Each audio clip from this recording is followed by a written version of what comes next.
That ain't working, that's the way you do it. Money for nothing and your chicks for free. Now that ain't working, that's the way you do it. Let me tell you, them guys ain't dumb. Maybe get a blister on your little finger. Maybe get a blister on your thumb.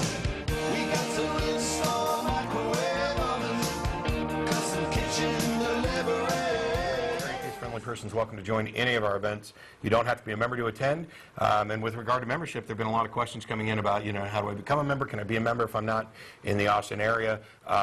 Information. You can also email info@atheist-community.org and get answers on that. But I think most of it's covered pretty well on the website. Yeah. Let me do a postmortem on that call. He brought up the topic of embellishments early in Christianity. If people have some time, go to one of the search engines on the internet and look up pious fraud, put in those words, and you'll find all sorts of interesting information about all of the embellishments and all the things that they added in early Christianity. The thinking at that time was tell as many lies as you can and grow this thing. And that is really the foundation, that was the foundation of Christianity, and that's how it grew, is through this pious fraud. And all of those lies became sort of ossified in the dogma of the religion over time. And that's, the biggest lie is pretending to have answers when you don't have any. Sure. That it's so, I realize it's disturbing to say I don't know. I'm not completely comfortable with it. I'm probably more comfortable than some of the callers, but no matter how disturbing it is to say I don't know, there's not that alone is not a justification to pretend that you do know, or to accept an answer that you would otherwise reject because there's not evidence to support it. I just don't get that. By the way, I'll save that. I had a Scamlet thing to mention. Okay. Yeah, George, online? Yes. How you doing? Wait, let me get my other phone. Your voice is kind of low. Wait a second. Hello? He put us on hold. He put us on hold. How dare you? Can you hear me now? Yeah. I can hear you, George. Can you hear us?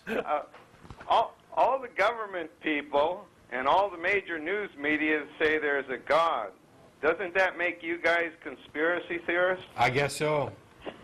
I guess it probably would. I mean, I certainly hear it from all the candidates at every frickin' turn. Yeah. Well, the candidates are pandering, right? Because there are a lot of people that vote based on whether they think the candidate has the same values they do.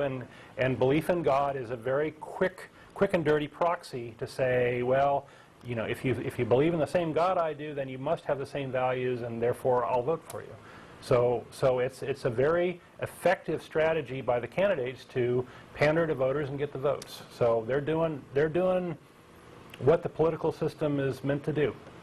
Yeah, it's like a big contest to see which one's the most... Yeah, I find it very sad, personally.